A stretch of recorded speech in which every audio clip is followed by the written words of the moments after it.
आज हम इस वीडियो के माध्यम से कर्म एवं मन के संदर्भ में अपनी बात रखेंगे। कर्म एवं मन का एक दूसरे से अटूट संबंध होता है।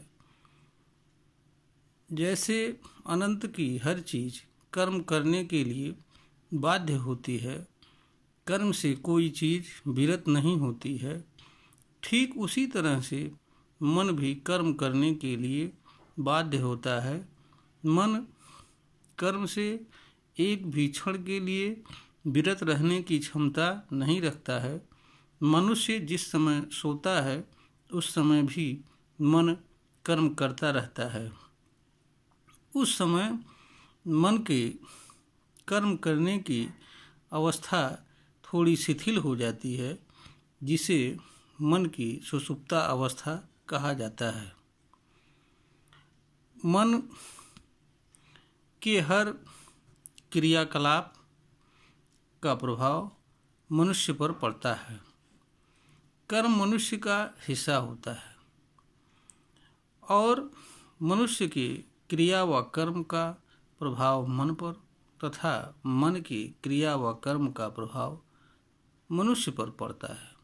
इसलिए मनुष्य को मन एवं उसके कार्य को भी एवं क्रियाकलाप को भी जानने की आवश्यकता पड़ती है।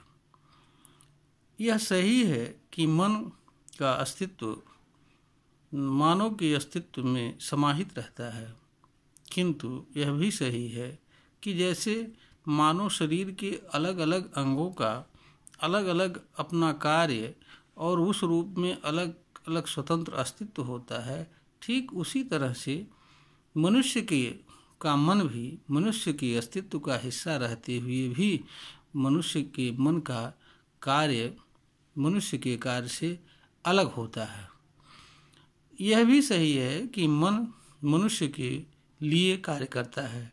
मनुष्य के इच्छा एवं उसके निर्णय के अनुसार मनुष्य का मन कर्म करने के लिए बाध्य होता है और करता भी है। मनुष्य चूँकि हमेशा कर्म करने के लिए बाध्य होता है, कर्म से विरत रहने की क्षमता नहीं रखता है, इसलिए मनुष्य को कर्म एवं मन की भी दशा को जानना आवश्यक होता है। मन दो रूपों में कार्य करता है। एक वह मन की इच्छा, निर्णय, आदेश के अनुसार तथा मन से किसी भी रूप में जो चीज़ें जुड़ती हैं, मन उनसे क्रियाशील होता है और कर्म करता है। अनेक चीज़ें ऐसी होती हैं जो सीधे मनुष्य के मन से जुड़ती हैं। उन चीज़ों पर मनुष्य का कोई नियंत्रण नहीं होता है, इसलिए मनुष्य का मन मनुष्य के से पृथक होकर के भी क्रियाशील रहता है और कर्म करता रहता है। इसीलिए मन को स्वतंत्र घोड़ा भी कहा गया है। अगर मनुष्य मन को ठीक तरीके से नहीं जानता व समझता है तथा मन को वह किस तरीके से नियंत्रण करे यह नहीं जानता है, तो मन अनियंत्रित अवस्था में कार्य करता है।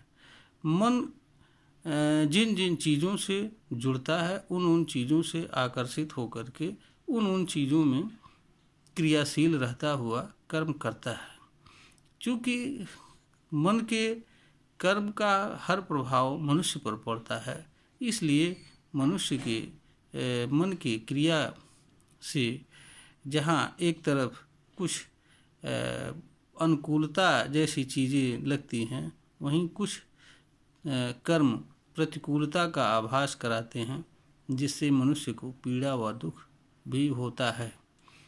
इसलिए मनुष्य को यह जानना आवश्यक होता है कि वह जाने कि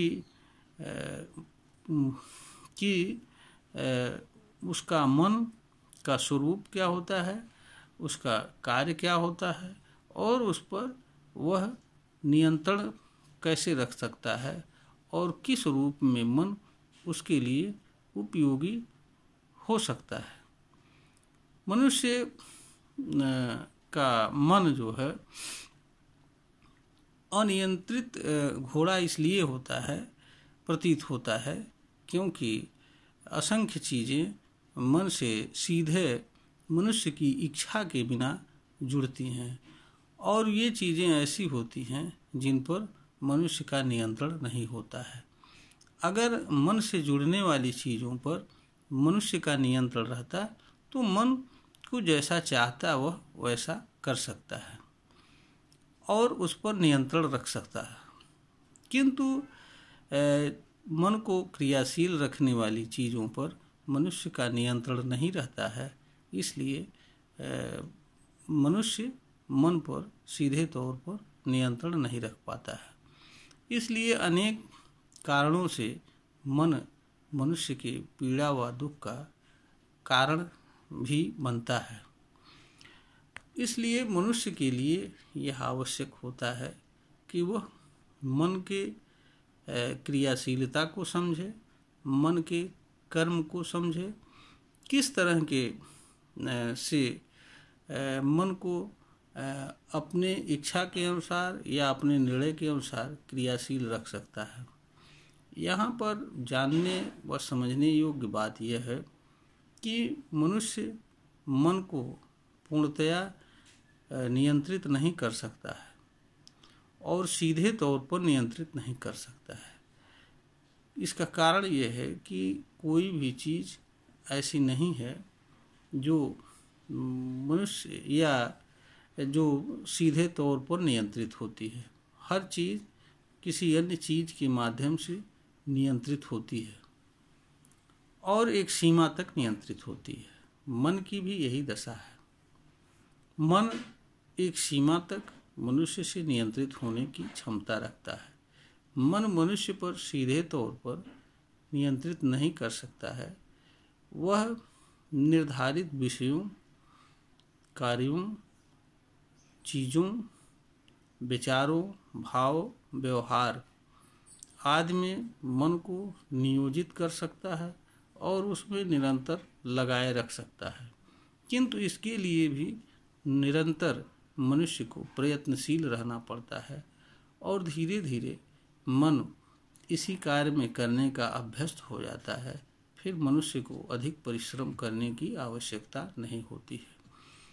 मन मनुष्य के सुखद जीवन का आधार होता है, क्रियाशीलता का आधार होता है, शांतिमय जीवन का आधार होता है। वहीं यह पीड़ा व दुख का भी कारण होता है।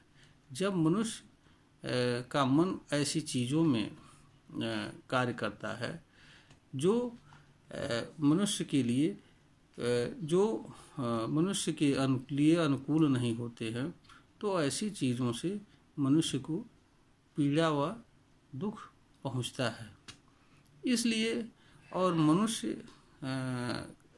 मनुष्य कोई ऐसा कार्य करता है जो मन की दशा के अनुकूल नहीं होता है, उस अवस्था में मनुष्य का मन अशांत हो जाता है और उसकी क्रियाशीलता प्रभावित होती है, जिससे मनुष्य का मन दुखी होता है और मनुष्य का मन दुखी होने पर उसका फिर उल्टा प्रभाव मनुष्य पर पड़ता है।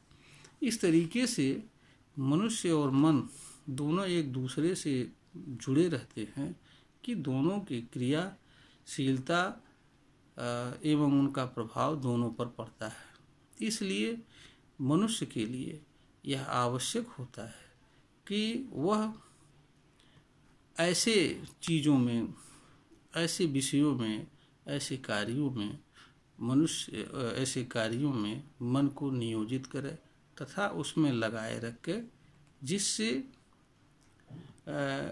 मनुष्य के क्रिया व कर्म का कोई प्रतिकूल असर मन पर न पड़े और मन के किसी क्रिया व कर्म का प्रतिकूल असर मनुष्य पर ना पड़े।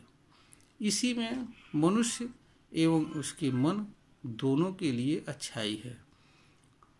ज्ञान व समझदारी भी यही कहता है कि मनुष्य को स्वयं ऐसे कर्म करने चाहिए जो उसके लिए एवं दूसरों के लिए कल्याणकारक हो, तथा ऐसे कर्मों से मनुष्य को विरत रहना चाहिए जो दूसरों के लिए एवं स्वयं के लिए पीड़ा व दुख का कारण बनते हैं।